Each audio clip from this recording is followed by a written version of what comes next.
Oh, yes, I did. I don't have a problem with the minutes. I'll move to approve as presented. Okay, we do have a motion and a second to approve the minutes of November 16th as presented. Any further discussion? All those in favor say aye. Aye. Aye. Opposed? Carried. So it's our public comment period. Looks like we do have an individual out there, an attendee. The name of Snow. Well, that might be kind of a holiday type moniker there. You don't have to speak by any stretch, but if you would sure like to, you can raise your hand, which that should be in the, oh gosh, it's on the bottom part of the bar there on Zoom. In fact, it's right, it shows as a raised hand, so if you would like to speak, we can call on you, unmute you, and give you a few minutes here.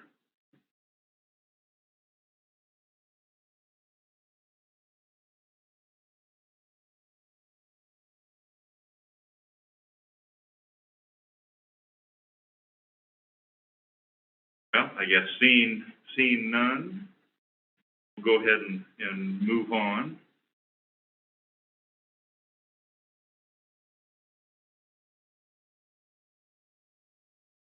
We have nothing under staff reports, old business, the draft AMI opt-out policy. Tab 8. Huh? That's on tab 8. That was towards the end of that packet.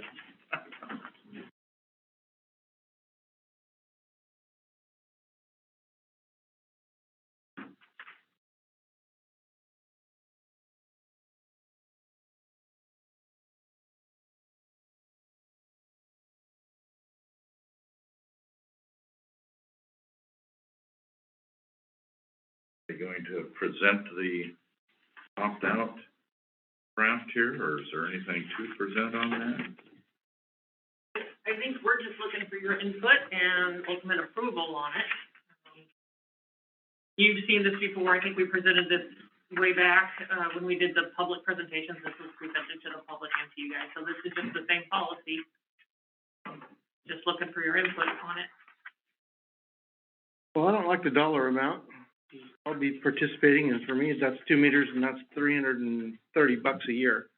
And I don't think I'm really costing the utility that much to opt out. I don't think I'm costing them a penny.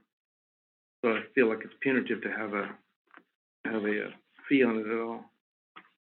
And I kind of wondered about that too. I remember that you had talked about it, but what goes into that $15? The time. The time to go read the meter, so to send someone else drive and get the read. So in Dan's case, where self-reads. Well, I guess, yeah, I really do need to modify that statement. That would be if I self-read. If not, that's a different question. How much does it really cost to go read somebody's meter? They're at the end of Washougal River Road, that's a lot of money. You know, the issue with the self-read is not necessarily people like you, but on the whole, it actually takes us a lot to follow up on these people because a lot of them don't tend to get the information in on time. So there is a lot of staff time invested in the self-read policy has changed, though, some, I believe, where it used to be you could be on self-read and then it was up to you guys to put up with it as long as you could and then just give up, where now we have self-read policy that's pretty aggressive. There's rules in place that say you have to meet a certain time frame or there's penalties in place. So I think that's different, or it could be different. I don't know, what do you think, Randy? You've self-read too. Yeah, no, it's there's some that are really good about it. Yeah. And some not so much. Some have already received their initial postpone, warning, I guess, Mm-hmm. for missing. fee, and then we did have one customer that wants to participate in the self-read, but they crossed out the terms and initialed like you would a bank, and it's just, that's just what you and to deal with, and it's just, Well, is there a way we could set this up so that it's, $15 if we have to roll a truck to you, but it's, significantly less or nothing if you're following the self-read policy? That wouldn't, no, I think that would actually be reasonable. I would just like to point out one other thing, I don't disagree with you. I would like to point out, it's not just meter reading, there's also a lot of benefits that we lose. We lose all the outage management capabilities, so if we have a crew out and it's kind of a remote area, it may take them longer to follow up and make sure everything's back on, so there's a cost to that, of storm response and other things. And it may not be the full amount. I was gonna say, I agree, it's totally dependent on which meter it is too. Yeah. Most meters, there's a nearby neighbor, you're not really losing anything, or not much anyway, you already have that kind of. Well, but if it's in the middle of the night, kind of are, but yes, there may be a middle ground is all I'm saying. It may be less of an impact, but not zero. And Dan, you were mentioning a couple of them. Now, are those two different, and I don't. Yeah, they are. Yeah, they are. Or two different Two sites? different meters, yeah, two different sites. Okay, because I think the way this had it is if it's kind of on the same account, the way that I looked at it is if it's the same property, I guess. Sure. Is that it's one, even whether there's One multiple location, right. meters or even a water and electric, it's still the one fee, correct? But yeah, that $15 is really, everybody else is paying for that. Because if you have a meter saying Stevenson, you can't roll a truck with a meter reader. Go read it for $15. You and I are paying for that. So that person can say, well, I don't know. Well, then why don't we drop that fee down to $5 unless the truck rolls and then charge them the $2? I don't think, figure out the miles and have at it. I'd say zero in true cost. Yeah, but then you're ignoring the fact that there are costs. I guess that the reason that I want to push back on that isn't because I disagree with that, but that the vast majority, if not every single one of those people, was vehemently opposed to smart meters. They don't want them. They didn't want the extra cost to begin with. So all that extra cost to make that system work is being imposed on them already. So it's not really fair to say that those people are costing the utility. The utility chose to cost them for those extra tools. So, Which, this is the never-ending debate. The tools help the utility be more efficient. And the customer more efficient too. Yeah. And if you, I guess if you look at numbers, then you've got a small, albeit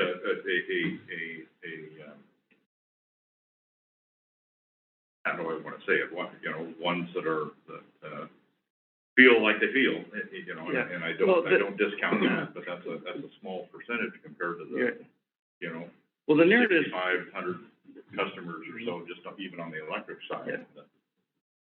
The narrative is that we're flying blind, and that's not been true. We've had a reporting process whereby if your power goes out, you can call a number. That system worked. Smart meters are more elegant. They're a little tiny bit quicker. They're more complete by a long ways. That's the biggest piece of advantage, is that you're not just getting one call in a neighborhood and you're getting all the data for all the neighborhood. I get that, but it's not. What we're gaining is very hard to measure. It's based on our attitudes and our beliefs about the system. Just how wonderful it is versus how whoop-de-doo. We're spending a lot of money on a fancier rig. So, go ahead. Yes. I've been thinking about this a lot. I think we're not flying blind. Right now, we're not. Well, that that is, what that statement implies is that these folks here that are subject matter experts and the people that we had come in are just talking about things out of the air. No, the reason I'm sorry, okay. Let me continue. I'd like to back up to the cost of service study that we did. And we talked about the capital improvement projects, the system plans, the whole thing. And because we can't do that ourselves, we had to hire somebody to do it. And they look at everything. And we've since used them for updates. So we had an opportunity, because you and I think alike, we don't like debt, right? I don't like that. And I don't can't, either. well, I don't. But we talked about that. In order to get out of debt, what would we have to do? Raise rates. Raise rates higher than what we're doing right now. Yeah. So that we could raise the rates and start paying for things as we went. And then we looked at what we have to do, just our substations alone, okay? One of the things that drove this AMI was the information that it could give us for our system. So that was in the plan. So what I've been thinking about is how easy it is to be you today, because you're saying no, and that's what, sounds good, because we don't want to spend any money. But I've looked at this inside and out, upside down and backwards. I've talked to these folks. I've talked to people around the state. And I came to the conclusion, as did Dave, probably for different reasons than I, that we needed to do this. So stay out of debt and charge really high rates, because we still have to get these substations done and these projects done. Take on more debt and keep rates low. That's appealing too. But we didn't want to do that, so we chose the middle of the road. And then we studied the AMI issue. And I think it's necessary. The bigger utilities, they don't need a cost of, they do cost of service, but they've got people inside that can gather information. Yeah. We don't have that. Understood. And I think it's going to happen sooner rather than later, that we're going to start buying power on time of use. And in order to do that here, if I understand correctly, we need a system in place that can keep track. Or you bill everybody a lot. So I guess what got me, Dan, is that,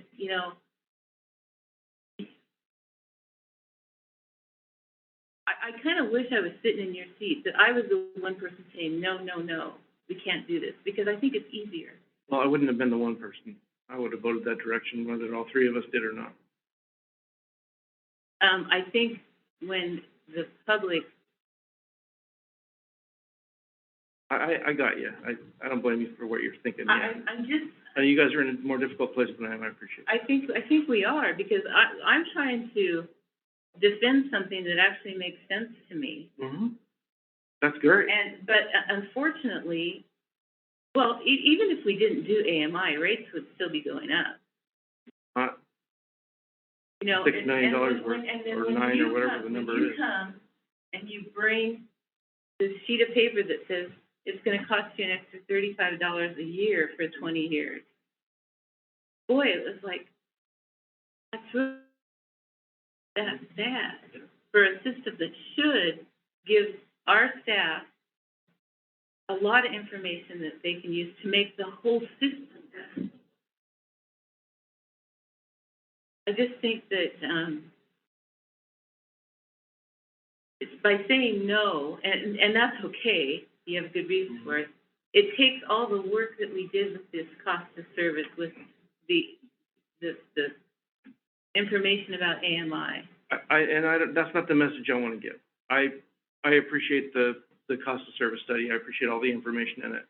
The piece that you're leaving out is that along the way, it was regularly discussed, but we can still not do AMI, right? We can still not do smart meters. I mean, I asked the question over and over and over again during that whole conversation. And we still had that opportunity. Exactly. Yeah, and so in the end, I just felt like that was still where I was at. And I understand you guys may have moved or didn't move, or whatever the case, you guys arrived where you arrived and I arrived where I arrived. And I continue to study and I continue to hope to change my mind. And that's what I've said to people is that, you know, I hope ultimately that you guys are right and I'm wrong, because we're spending this money. So I would love to see it pan out and, you know, but I'm still confident it's not gonna. But, I mean, I don't wanna beat that dead horse, but as far as the opt-out policy goes,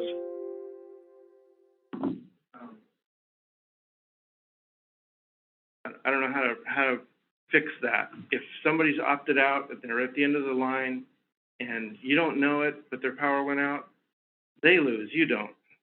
And but you do if you roll the wrong gear. Yeah, you Got got a second that. truck going out there, going on twice.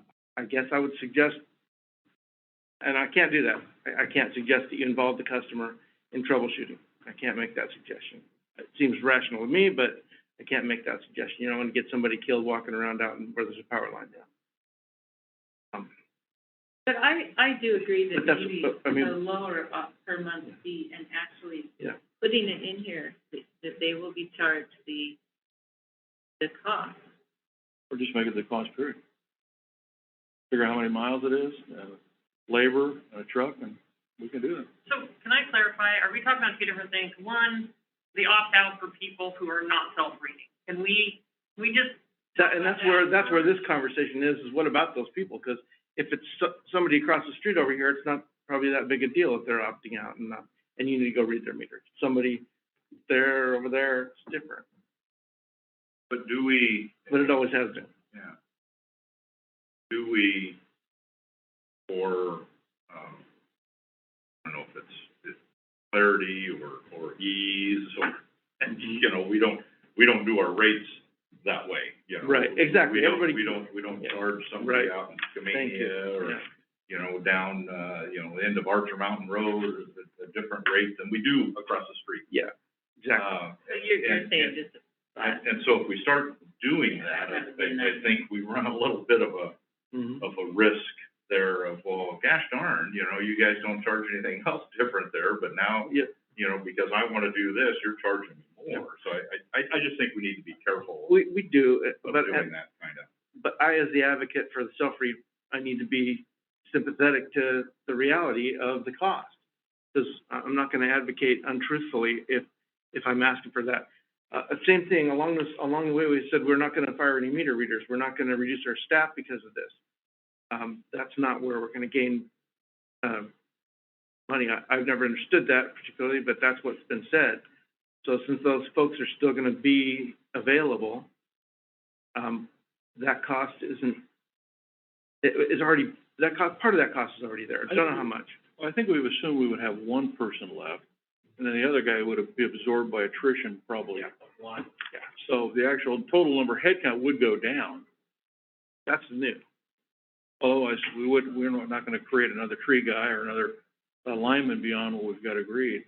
But we know that you have turnover. If it got to the point we don't have the turnover, well, I guess we have to look hard about laying somebody up. We know the temporary meter reader would be for a certain period of time, would go away. But it could happen with the second meter reader. But I have you know, the way things are going, I think we'll have a turnover. So Jen and I keep talking, we're shocked how much hiring we've had to do in the last 2 years. It's just unbelievable. So, yeah, turnover's real. I want to toss out, nowhere in this study anywhere is talking about the cost of rolling that little truck. That car I drive is, 40 miles per dollar, is a very comfortable number for me at this point. Fortunately, we've gotten four-wheel drive trucks stuck recently getting to some of these places. Sure. And I was looking at four-wheel drive trucks that are electric, and next year they'll start coming out, and they're usually in the 80,000. you might find it at 50, but you're right, it's up there. And I've also been looking at, could we take, you know, our big trucks, and right now the technology is not there. You can have a box truck, but not a, well, especially when you run the hydraulic pump for hours. The technology in there. Yeah. So I support that. The cost of meter reader travel, I think that's getting cheaper. If you had separate vehicles, one for town where the roads are nice, and then there's the one, like you're talking about Sugar River Road, or, you know, out, that's We had to send somebody out to pull out a truck. Well, if it's a onesie-twosie meter, I can see a meter reader being required to get out of his car where the road gets crappy and walk the rest of the way. I don't think that's completely unreasonable. If we're talking about this scenario, where there's just a few here and there. Don't know. You guys know better the details of where those folks lie. Yeah, I just don't know which ones would be the ones that want to opt out. If they don't pay something for that, it almost feels like one more unfunded mandate, like this whole CETA thing, that all the rest of us will get to pay for somebody's bad decisions in life. Now, we're saying, okay, well, the rest of the people get to pay because this person, you know, doesn't want to have an AMI meter, so the rest of you guys get to pay extra. Where does this end?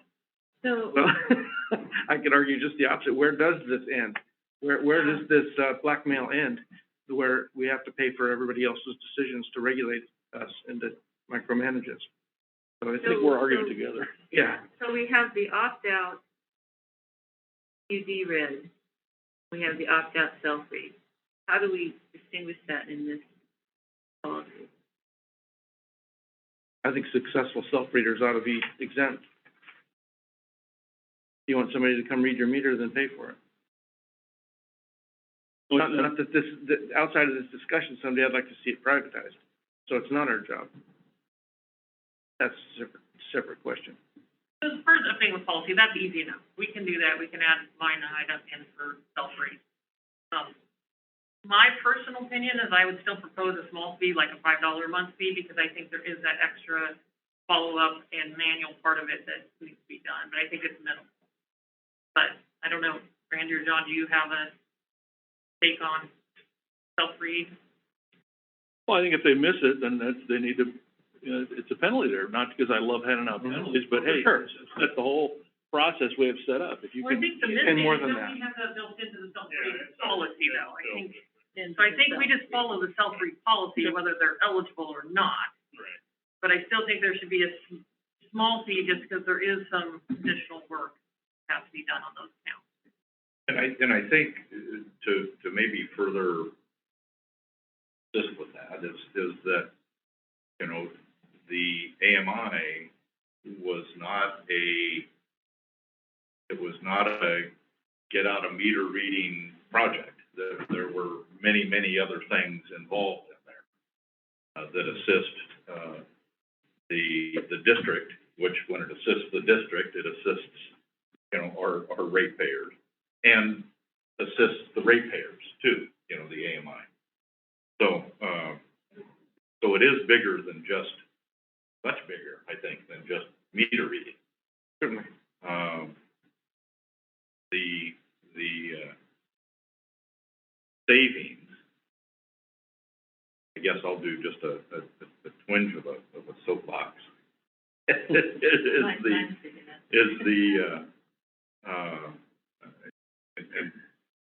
the rates actually would have gone up a little bit more had we not done the AMI. You know, so it's I don't like, because I guess I almost want to clarify a little bit, maybe like Liz did there. I don't like debt, but I'm not a blanket, if it's debt, it's bad. You know, that I think is not looking at the total picture. I think there are times, you can even do that with a car sometimes, you know, where you're talking about the electric car. If somebody's making the commute you're making, the car you were driving, you know, you were driving a big rig, terrible gas mileage. You could borrow money to buy that electric vehicle and save money. Absolutely. That's exactly what this is doing, you know. And I haven't seen anything. I haven't seen anything that disputes that. We've gone through, you know, we've gone through all that information, and I haven't seen any of those facts disputed from that information. So anyway, like I say, I do not like debt whatsoever. But I also think that sometimes there's a good debt. Yeah, I mean, I've always thought, I mean, just on a personal note, Ron and I were debt-free for last 20, 25 years until he retired, and then he decided to buy rentals. But there's sacrifices to do that. We were a one-income house. I was at home with my kids, and you make adjustments and you sacrifice. In order to be debt-free here, we would have to charge every single account like 4 times a month. More and more all the time. As as the further we go into debt, the bigger that trap becomes. Bonneville Power's, 80-90% leveraged at this point? Our entire bill to BPA just gets swallowed in servicing debt, doesn't buy an inch of wire. I don't just hate debt because it's fun. I think it's dangerous and poison and immoral in most cases. And I saw the MI program as unnecessary debt. It's a better way to read meters than we did before, but it's not cheaper. So I just wanted to stay there and get our debt paid down. And I agree with you that there's a moment coming where it has to be time of day metering, and that I see that same future, but I don't see it as a present. But here we go again. Sorry. Well, no, let's, if maybe we should just get back to the, Yeah, just so as far as those folks that are opting out, if they read their own meters, I think they're a pretty tiny cost. I think Melanie's right that they're a cost within the system. We did put the system in place.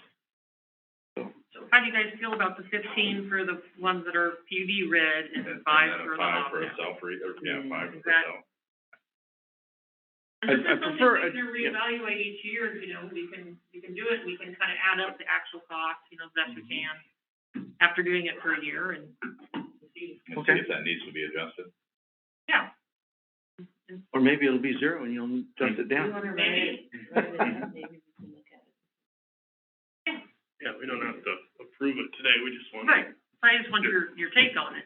Well, I was thinking that actually we might have time, but, yeah, whatever. I'd want to look through and make sure I get it right. Thank you. Can I point something out also? Sorry, Rick. I think I've mentioned this before, but the PUDs have no statutory right to a lien. But there is a court case that says that a lien can be contractual. And so your opt-out form is a contract. So one thing you might consider is whether you want language in your opt-out form that creates a lien for any unpaid utility bill. And one thing that would do, it would make it less likely people will not pay, and less likely that you'll get in a situation like John had said, where because some people don't pay, other people have to subsidize that. So, you might consider putting a sentence in there that says, I just jotted something down, and of course it's up to you, but I just jotted down, unpaid fees, including cost of collection, will result in a lien against the ratepayer's real property, period. So what about a renter? It would be if they have real property. So it would only be, and that's the same that the cities have. The cities have only a lien against, so cities have an automatic utility lien against the property owner, whether it's a renter or not. PUDs don't have that, but they can do it by contract. So I guess what I'm getting at though is if you're saying that, aren't you gonna have to get the landlords involved in that? Aren't they gonna have to sign this too, along with the renter? That is something that was missed on here, because it says it in the opt-out policy that if you're a renter, you have to have landowner's approval. So that we do need to add a space on the application form for the landowner to sign. But We were planning. But it would help with that lien language then, because then the property owner would know. Those are on the hook. Because I know, in, like you said, city automatic, if they don't pay their water bill and they move out, I have to pay it. Yeah. But I know that. But the PUD doesn't have that automatic. Right, so if we're gonna do that, then I think we need to have the landlord that would have to sign, well, I guess they have to sign anyway for the opt-out, you're right. Yes. So I we guess have to maybe on that would just be one in the, Yeah, that, knowing that would lean against the property on there. and that would probably save some staff time, you know, when people don't pay, you can say, well, we have, we have a right to lien here. It might save some staff time in trying to get that debt paid. I tell you what, over the years, I mean, Might get some interesting I sure properties. as heck paid it, and I got stuck with a few over the years, but it gets cleared up. Because you wanna rent it again is what it amounts to. So we'll come back to this. Okay, I'll take that and make those edits. So is that something we wanna put on there too, that lien language on there, does that sound? We might end up with some interesting property. No, it won't, no, we just want the bill. You don't get, We just want the bill paid, not the bond. That's what a lien is for, right? Well, I guess ultimately, you can foreclose on it, but usually you sell the property, you know. I think what it does is that. Did we get a well Nobody used? nobody can get in there again for electric. I mean, that's what it is on water. Might end up They with a new can't water system? Until that's paid, so maybe that'd be the same thing. How that works then, Rick, so it's paid, when someone else goes to set up an account, you notify the landowner there's a lien, I'm not gonna set them up with water and it gets paid, or how does it, what is the process? You keep it separate, so when there's an unpaid debt that's the subject of the lien, the property owner is responsible for that. It wouldn't have any effect on a subsequent ratepayer. There's just debt and property that's connected. So it just, you file it with the auditor's office, You record it with the auditor's office, it's in the chain of title, and then, you can foreclose on it if, hopefully that wouldn't happen. Because right, in nearly all cases, it wouldn't be economically feasible, the amount of money you spent. And foreclosure, might, in most cases, exceed the amount of the debt, because you have attorneys and that sort of thing to pay for. But you also have a claim when the property sells. That would have to be paid out of escrow. So you have that also. but typically you probably send out a couple notices to the landowner saying we're gonna record. Yeah, I'm working on one right now. The auditor Mhm. is not paid by. Yeah, I'm working on one right now with somebody who owned an RV park, and the PUD did some utility work for his own benefit, and he didn't pay, and it was several $100,000. But luckily, their agreements that they have a lien. So Here's how the cities have that lien set up though. I always under the understanding that it wouldn't hook up somebody else until that one went against that meter. Yeah, but you I can't, mean, it went against the real property, but went against the meter, the water meter, because they're not gonna put in a different water but if meter. it goes And we're not against, gonna put in a different electric meter. right, if it goes against the real property, basically you gotta wait till the property sells. Which that could be forever. well, I think it's important, like I said, to keep the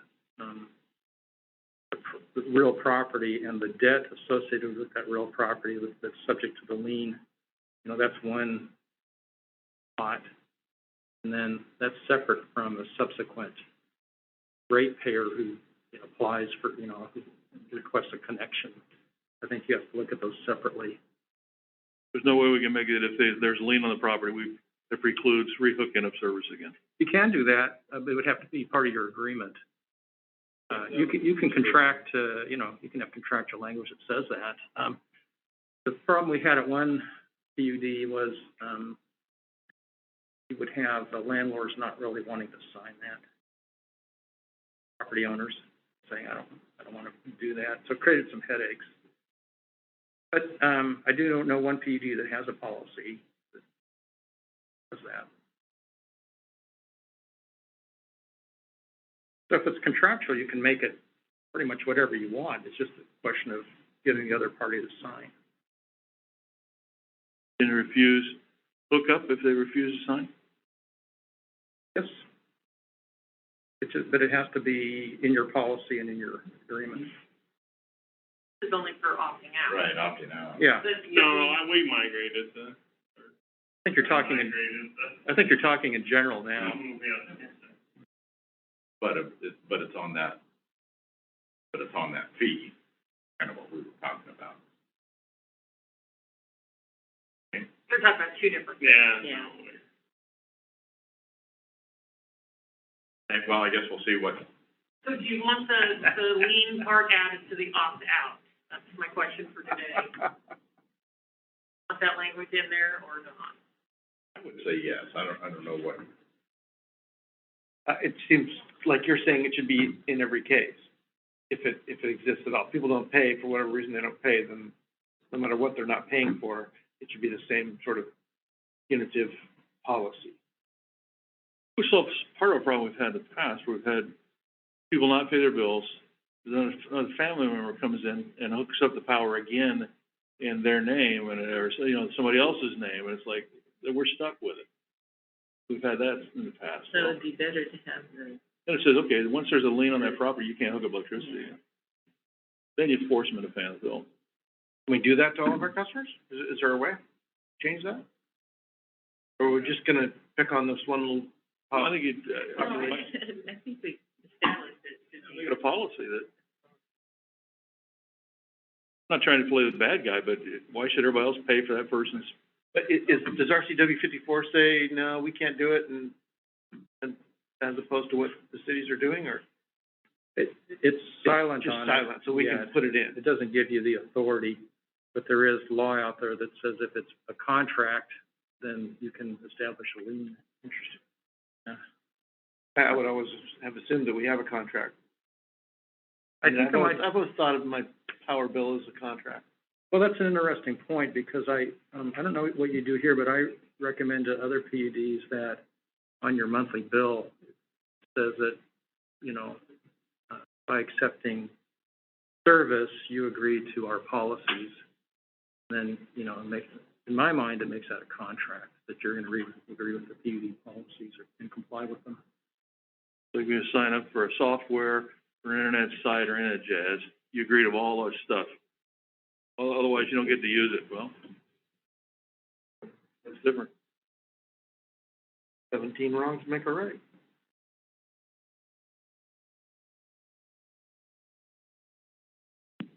So do you So have? do I hear that I'm not including it, is what it sounds like, you're gonna address it maybe on a larger scale? What I'm hearing? so as far as the The opt-out, lien. Yes, on the opt-out, we're not gonna worry about the lien language in just the opt-out. We do something on a larger policy scale. Correct? yeah, that may be true, though. I think that's the way we should. So just to clarify, what I'm saying is that the difference is, the only reason we're even having the question is because a smart meter, somebody in the office can go click and shut their power off, and then that accelerates the situation, as opposed to some person that's self-reading, you gotta roll a truck and they gotta put a hot stick up there and pull a fuse, or go pull a meter, or whatever. You gotta physically go do it. So there's a difference in that the person that's opted out has a little more physical leverage with the system, and that's where we would be looking for some sort of protection. Is that fair to say it that way? Yes, I don't know about this No, physical does that, leverage. tell me how I'm wrong there. If we focus it on the opt-out people, that would be why. It's because they're tougher tougher to get tough with? I guess I don't understand that. I mean, whether it's. Well, Melanie or Randy could probably explain what I'm trying to say. Intention when he brought the lien up, I think it was just a mechanism of incurred costs that aren't due to others, and they don't necessarily pay for them, that you can go the lien route. And it's something we need to address on, we've been working behind the scenes on eventually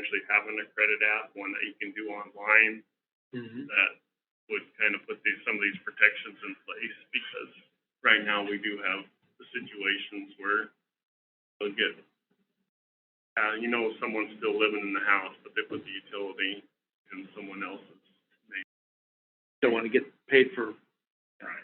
Yeah, and I just brought it up for your consideration. I don't, every board has the option of, considering that as a tool for compliance and collection.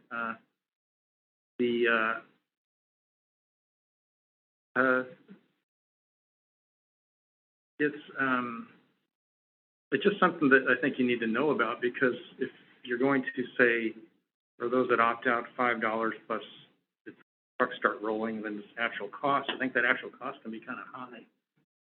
So this is a way to say, okay, well, we're gonna send a truck out, but, understand, we have some tools here. So that was the point of it. Mhm.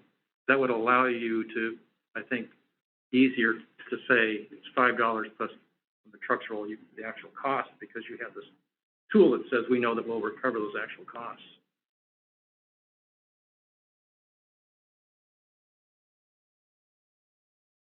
So then I'm not gonna put the lien Okay. stuff in. No, your lien's I'm only- hearing. Yep, sounds good. And as far as the actual cost, putting that language, I'm just gonna point to the opt-out policy. If they're meeting the opt-out policy for the, self-read, then they're good to go. I'm not concerned. And if they don't meet that policy, they have to deal with whatever that policy says. So they're two separate things, but it'll just have a different price for those that are in the self. Okay, I think I have good enough for me to go forward. Thanks, Melanie. I'm glad you do. All right. I just wanna read what you write. Okay. It'll be short and simple, so. So, Thanks, Melanie. the point I was trying to make, I think you understood it, and I don't think these guys did. Could you put it in different language so that they understand what I was trying to say? Well, I think, when there's unpaid, there's costs incurred by others that are absorbed through others, that we're looking for a mechanism to protect that, which led us down the lien path. But in reality, we need to see it in general to include everyone else, so it doesn't look like we're necessarily coming to the decision because we have an opt-out and we don't want people to be able to. Because that's maybe kind of the perception it gives. Well, now, not only, great, they have an opt-out, they're gonna start leaning me, but they're not leaning someone else. And it's not necessarily that they're deemed higher risk than their accounts we have. Right. So there's this, No, that makes, the whole system is socialized to a large, it is. Yep. And we've done that before. I mean, I remember talking to a ratepayer who was behind, and the power was going to be shut off. And this person was upset that she was here in Carson, and she was going to pay the same that somebody did in Washington River Road. and so I pointed out why that is and why it's important that we keep it that way. And once you do, people don't like it, but they understand it. Yeah. So I think it's the same way here. Yeah. I just want to point out also that I raised the lien issue not to single out people that opt out. It just happened to be, there's a contract. Right. And anytime there's a contract, might want to consider that. Which raised the larger question, shouldn't everybody be under contract in that way? And I think that's what we were almost kind of getting at then, but that's probably a much, well, it is, I guess, a we do larger have an policy because agreement. it covers more people. When somebody comes in and opens an account, we don't have an. No, not necessarily. Interesting. All on the phone, we run their credit. Which would be a contract, so it would be. So, Liz, the way I try to address that with PUDs is I recommend that they put something on their monthly statement that says, you agree with our to comply with our policies in exchange for us providing service, or there's a nicer way to word that, but that's basically what Says, I think we talked about that, about getting that on the bill. If you wanna scratch it out, we can scratch your power too. you know, it's a little less certain whether that's a contract, but I believe it is. You know, when you have an agreement that you sign, that's definitely a contract. When you send a bill out, I think you have a good argument, but it's not as solid.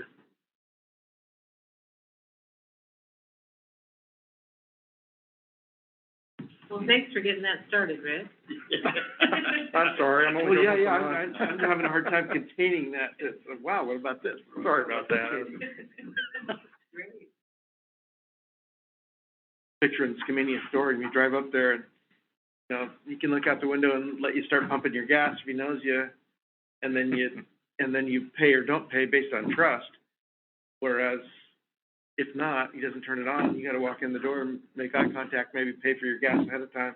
And so, that's what we do, basically, is just, we sign people up and say, we trust you to pay us after you get the gas. Use it. Otherwise, your neighbors will pay for it.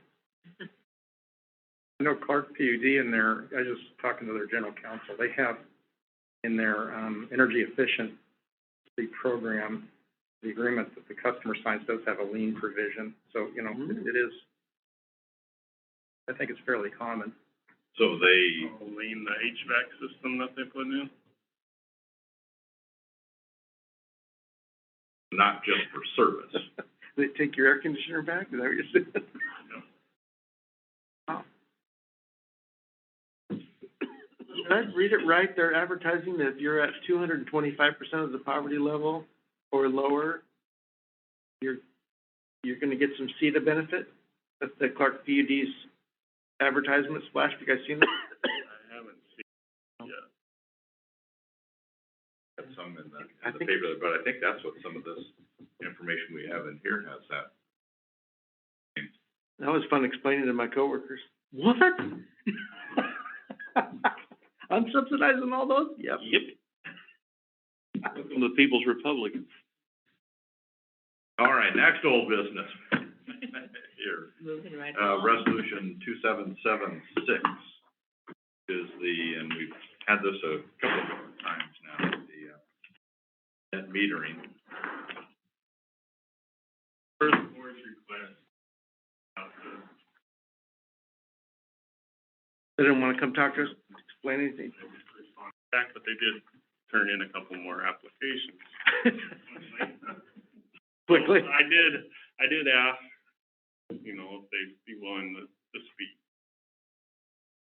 Can you tell us what, I mean, is this change an incentive for them to hurry? I mean, do they feel, No, I mean,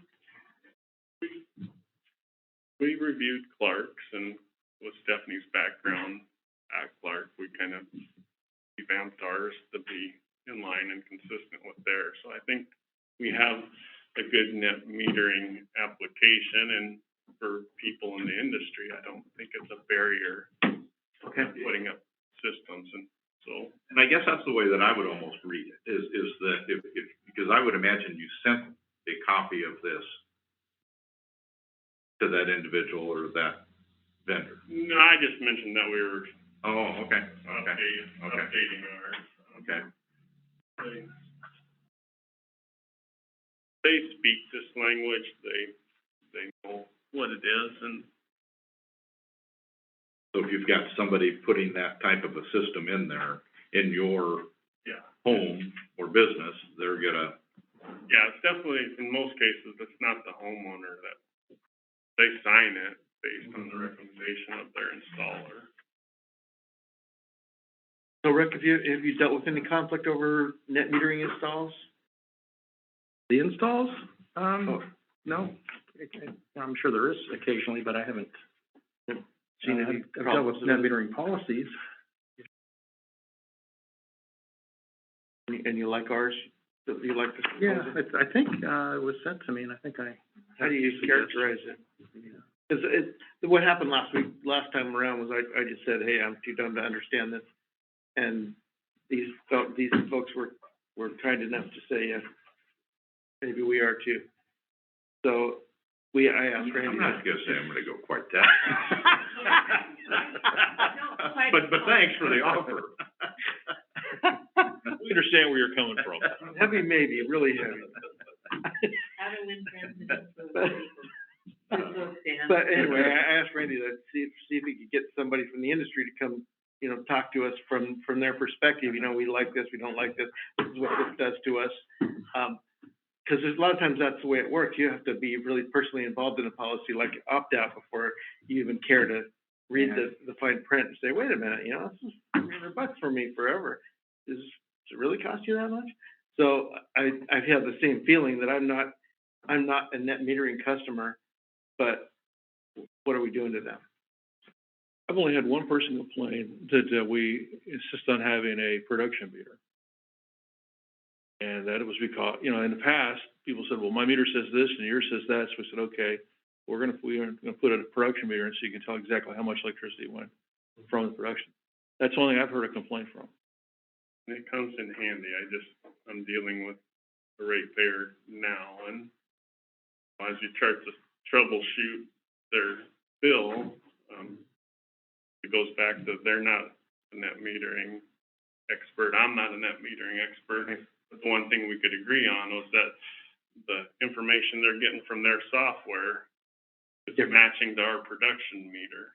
So, where when you have the two reads, what we deliver, what they deliver back after their household was consumed, there's a million different equations to come up with those two reads, where the production meter. So are all of our solar, are any of them wind, anything that produces at nighttime?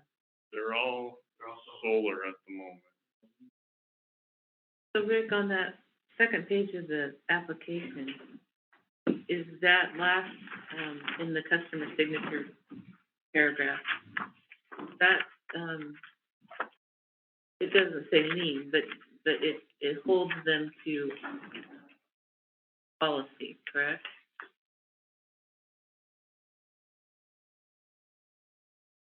I don't recall if that language is in here, It's on the second page of the, I think we're in tab. Tab 2. second page, let me see here. It's about the, fourth or fifth page from the end. Tab 2, what page is it? Well, The metering connection application, 100 kilowatts or less. it would be page 22 Okay, let me take a look here. if it was numbered. Oh, there it is, okay. So on the second page, there's that paragraph. So in light of our last conversation about the lien and all that, Paragraph are you referring to? this- Not on the same. it's not numbered, but it's after page 21. I guess I was looking at the agreement, not the application, sorry about that. So after my page 21 is intentionally left blanker than that, and then where are you That's going? it, now go one more page. Okay.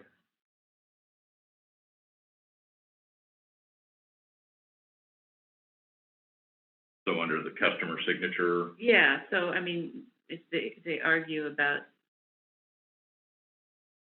the production meter, we can say, well, in the policy, There's just been one person, he was the guy that's out there in Underwood that does solar installations. I don't believe the policy creates a lien. I think the lien has to be explicit. I don't think you have a general policy that creates a lien either, if I recall correctly.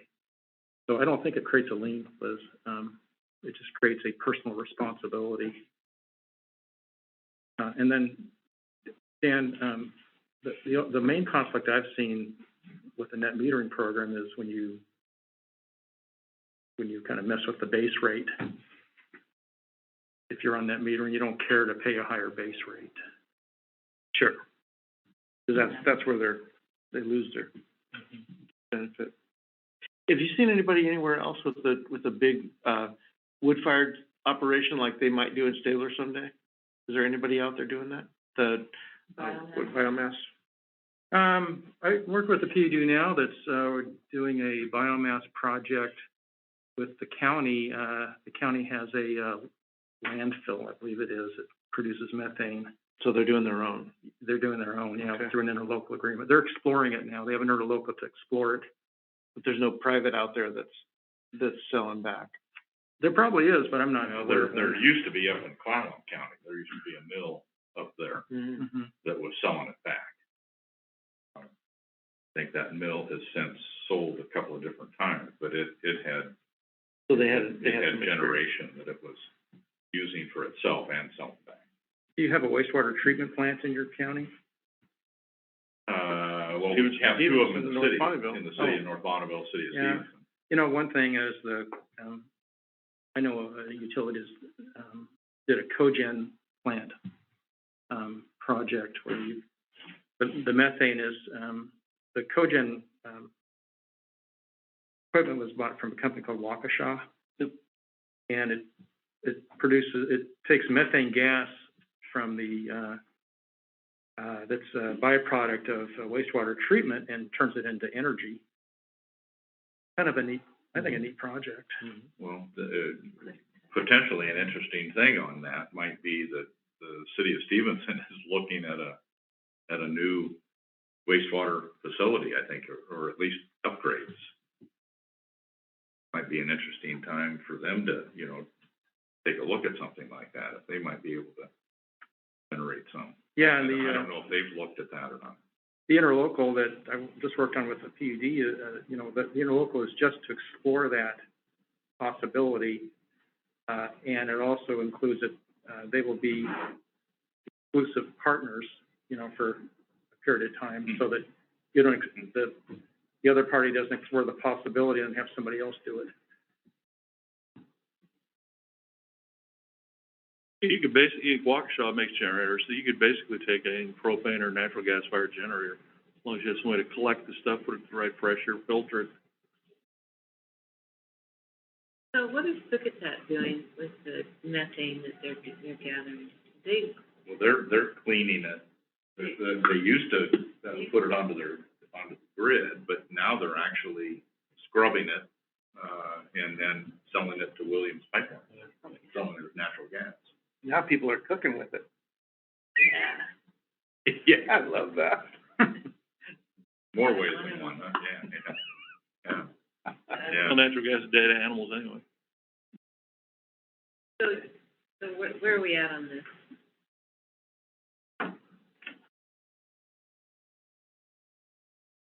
So it doesn't have that lien language on that, I guess is what we got on here, so I don't know if that's something that put on there, or if that's still a bigger picture situation that we. They're paying for the whole thing themselves, Yeah. so I don't know why we would have any right to lien it. Rick can correct me, but it seemed like, whereas if you put in a HVAC system for them and we help fund that, yeah, okay, I see why you lien it, but this guy's fronting the 50 or 60 grand. Yeah, I wanted to hear the distinction. This is more of a moral obligation. Well, a contractual obligation, but it's not protected by, you know, Yeah. ability to sell somebody's property. But, the way I see the damages that could happen is only if the interconnection causes damage to the PUD system.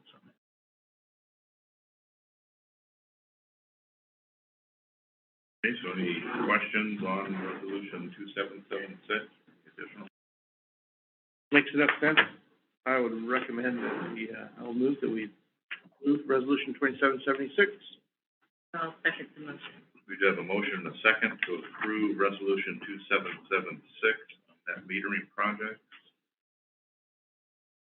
Further discussion? All those in favor say aye. Aye. Aye. Opposed? Carried.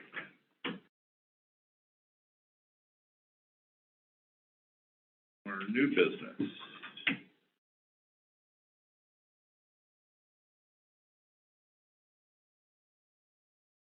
Rick, do you wanna explain the difference between a covenant and a lien, since we're going? Boy, we're going down that road. Well, Yeah. the Cliff Note version, EDA is part of their grant process, Right. just to make sure we don't take their funds, build an asset, and then sell an asset and keep all the profits. They ask us to put a covenant on the property. In this case, it'll be a little piece of land for the North Bonneville substation and the generator itself. So that's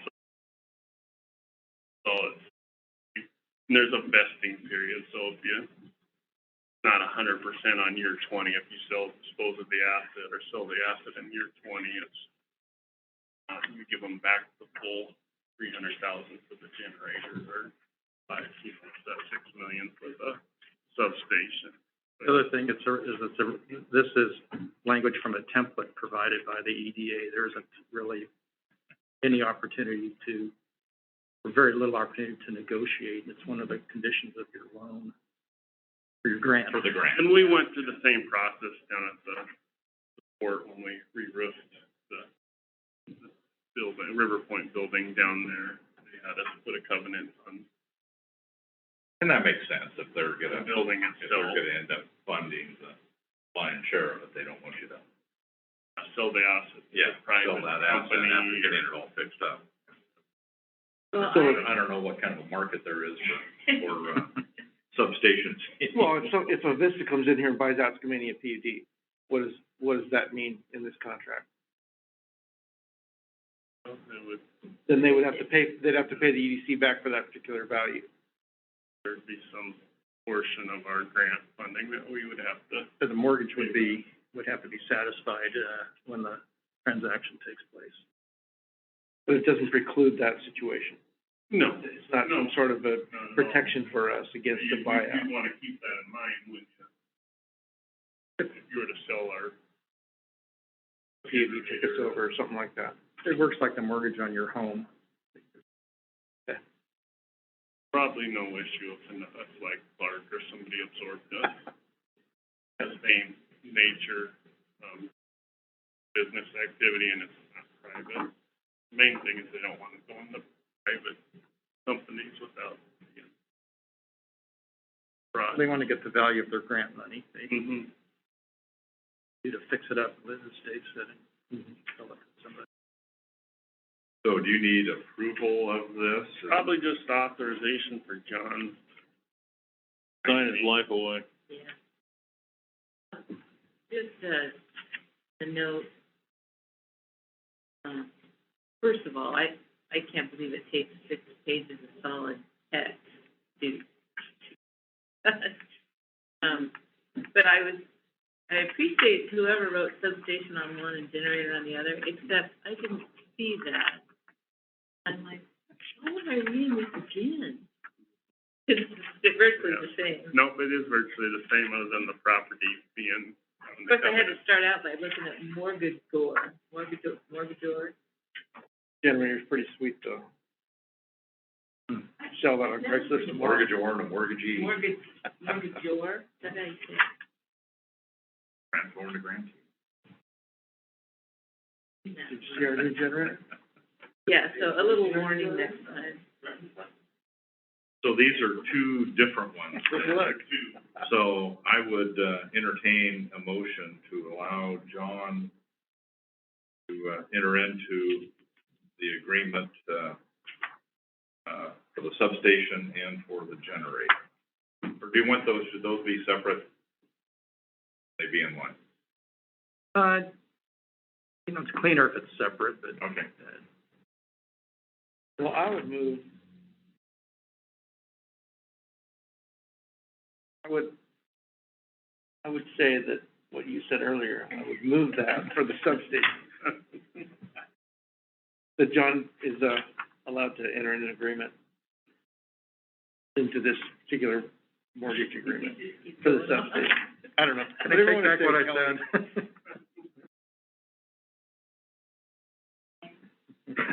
Okay. And I'll second that. Okay, we do have a motion and a That's second,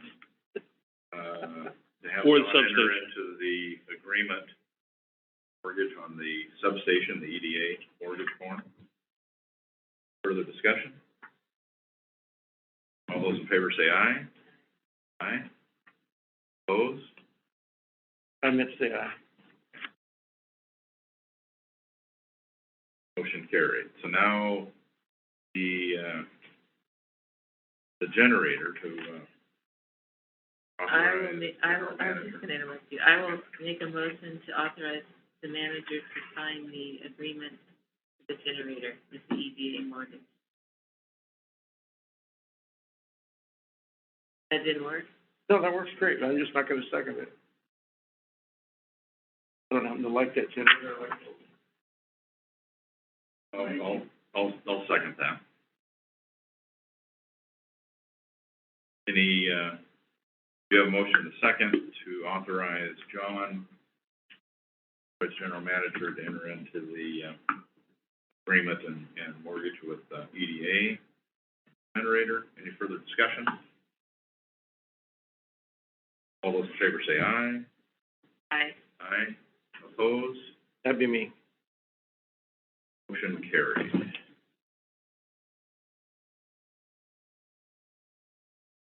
Can you take a quick break? Sure, what do we have? We've got, 10:08, with 7 minutes worth, come back at 7:50 or 10:15. So we're gonna take a quick break, and we'll be right back at 10:15 and start up again.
get back to,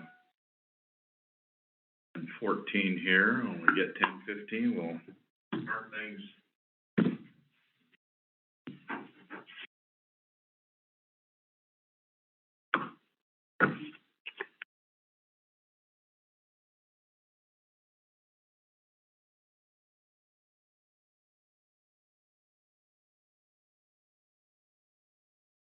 And there we go, 10:15. So the next item we have on the agenda is the, RFP for the bond. Yes, this is the draft RFP that we would like to get out later this week, the 28th to 30 banks. I'm looking for a private placement instead of a public bond.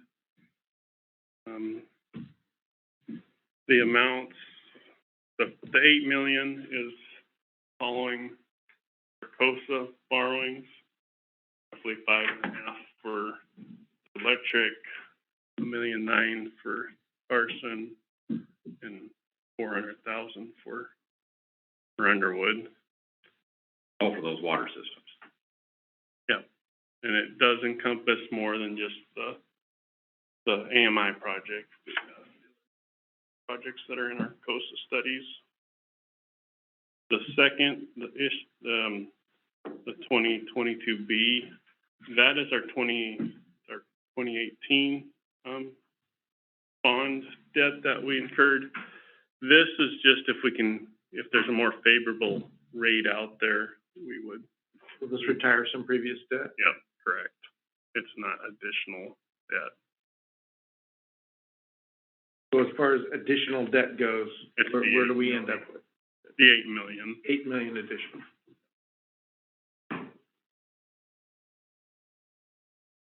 Couple of questions the advisors have asked is, do we have a preference over level or wrapped?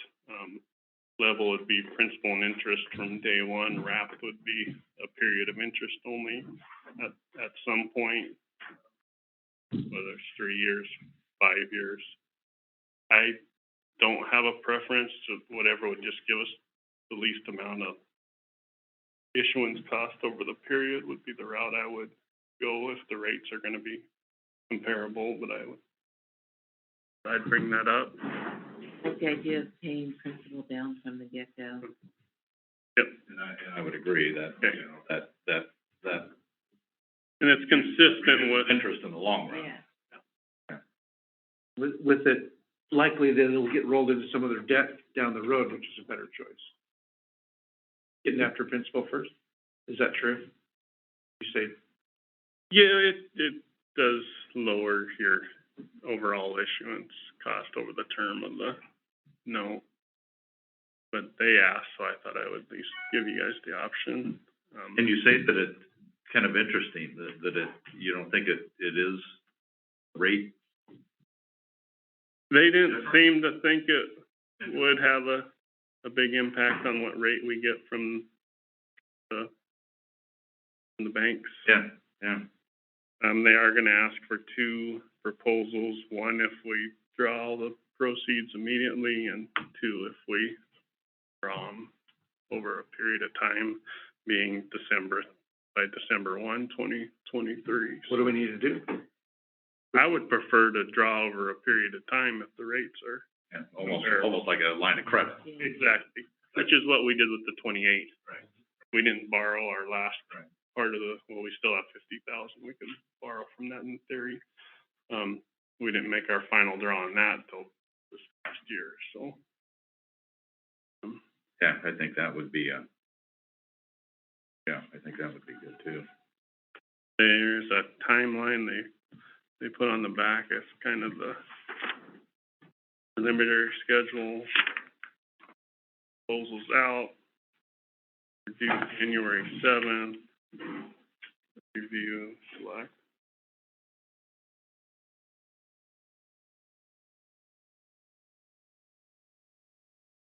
And, you know, it's a lot of expectations, but we're hoping to get 3.5% is the interest rate.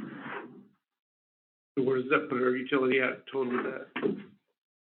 I don't have that off the top of my head, but I'll send you guys a supplemental schedule. We add 8 to where we're at now, we're over 20? Or is that, I don't think we're that high. we're retiring some? Yeah, no, it won't be 20. But, yeah, aren't we at right around 9? Yeah, so. Okay. But I'll, Yeah, I'd be curious what that number is. You know, isn't it funny, you can borrow money in 20 days from proposal to closing? You can get debt real quickly. Just, You can do it in less than 20 days. but, you know, for this amount, for. Yeah. It's like, wow.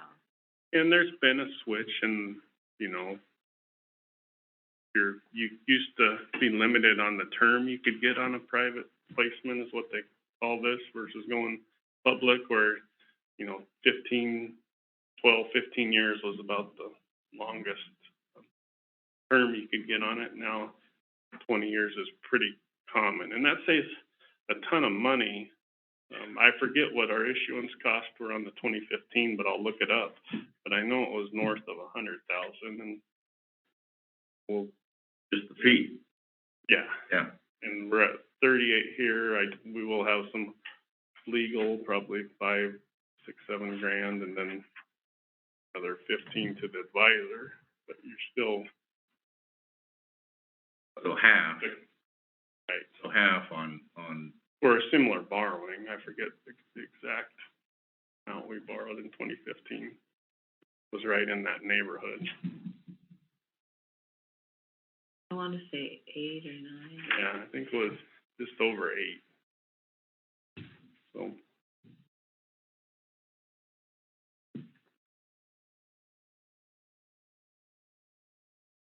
Any questions or things you'd like modified? I know what you'd want, Dan. Everything out of our rates. That's a goal. But it's not tomorrow. Further away. So what do you need on this?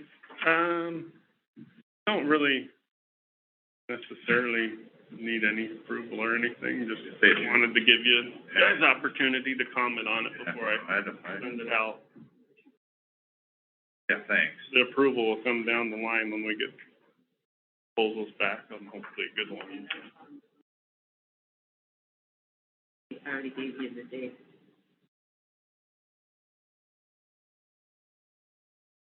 Material costs still spiraling or anything calm down? Wire, transformers, stuff? I could ask Kelly on the transformer, we haven't ordered it. We haven't ordered in a little bit, we're just getting, some quotes for a project that we're doing for those water treatment. The lead time is still pretty far out, and the price is, Did you think they were coming down? Was that what you were No, saying? I'm hoping that things will settle and Oh, I thought- hold okay. still for a minute. Yeah. We eventually need to get another replacement for our utility truck that, Scott used to drive around, now Matt drives around. And the lead times, he was telling me, is almost 3 years on a 550. So we don't need it today or tomorrow, but we're gonna have to order it just to get in line to get it, just like our next replacement for our other trucks. Lead So time. what did Gary drive? He drove just a, 3/4 ton, but that's just a pickup truck. This one I'm talking about has the lift on the back. Or Newell, Matt Newell. Oh, I'm okay, sorry, Matt Newell. okay, really Pardon me. confused. I was thinking Matt Newell, I just said Matt, yeah, 2 Matts. And I was thinking that, so. Oh, he just drove a regular pickup truck, but this is a heavy one that's filled stuff. Which that's been replaced since, you know, when I got here, there was an older one before that. We've so many hours on that thing, so many miles, not every day. Okay, next item on the agenda is now this says Clean Energy Implementation Plan. Maybe that's isn't it the CETA implementation plan? Well, it's the CETA compliance, but we have to have our clean energy implementation plan So maybe by the end of the year. the CETA implementation plan. Commerce is calling it the clean energy. Okay. when They're Okay. shortening, but more hidden tax. Yeah, Well, it is clean energy, yeah, transformation act. Okay, okay. so I'm working with ESS Consulting on getting our plan set up. They prepared the following PowerPoint that you have in front of you. Kelly will put it up.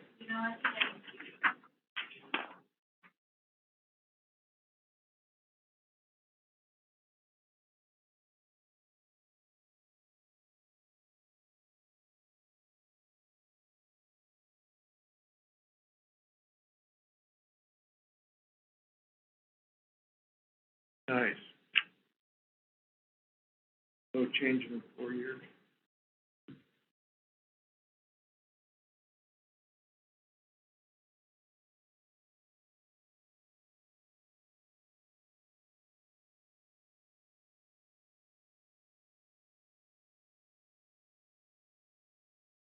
I think this is where you'll see, Dan, on some of The those demand. numbers, some of those numbers that you were seeing from the Clark County. Yeah. I think it's the same,